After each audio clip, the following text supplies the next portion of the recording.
This is an FSP group FSP 250-61 GN AMD. It's got how many Molecs? 1, 2, 3, 4, 5, and a floppy connector and a 20-pin connector and this P2 connector. It's got a bad 12-volt rail, so I'll show you that.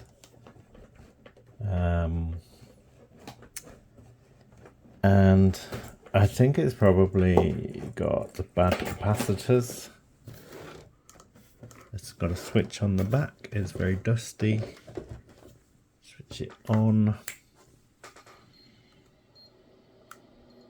11.2 fluctuates quite a lot, these 12-volt rails, and these others are, that's a bit high, that's okay, but yeah, not great. So I thought I would have a quick look inside.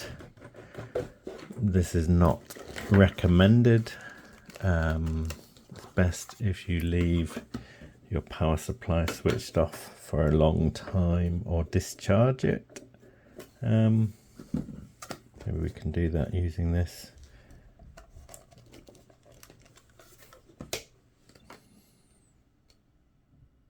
Yeah, there's a slight noise of a capacitor, sort of like a pew type sound. And I'm going to be very, very careful not to touch anything inside the power supply. And there's nothing in here that's kind of worth saving.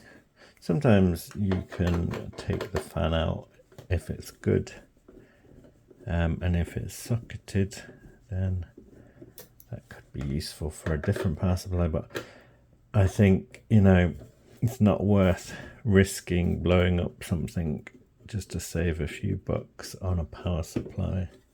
When a power supply is bad, it's best to stop using it.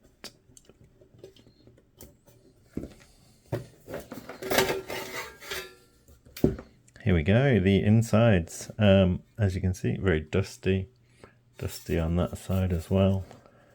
And can't see anything obvious.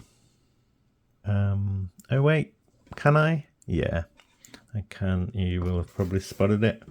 I'm not going to touch it, but down there, the blue capacitor is leaking out of the top. Got some huge capacitors there to avoid. The fuse is down there. And yeah, you can just about see that blue capacitor down there is leaking and bulging and leaking out of the top. I think these other capacitors look okay. But yeah,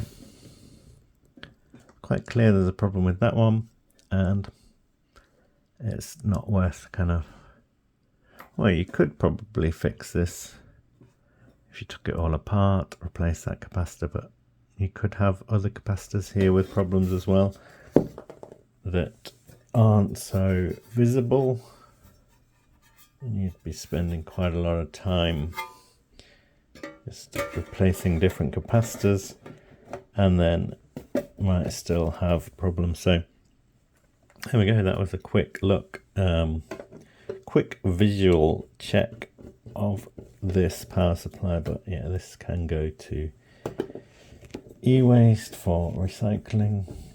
If anyone knows what UK e-waste, where it goes, what they do with it, where they process it, let me know. I know that you can drop things off at Curry's and you'll get a £5 voucher, but then where does it go? Who deals with it?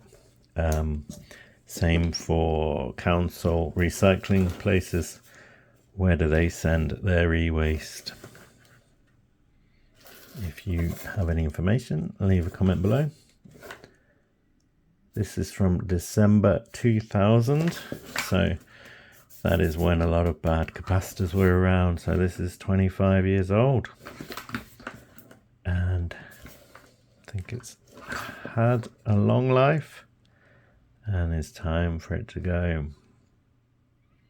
Thanks for watching. Bye.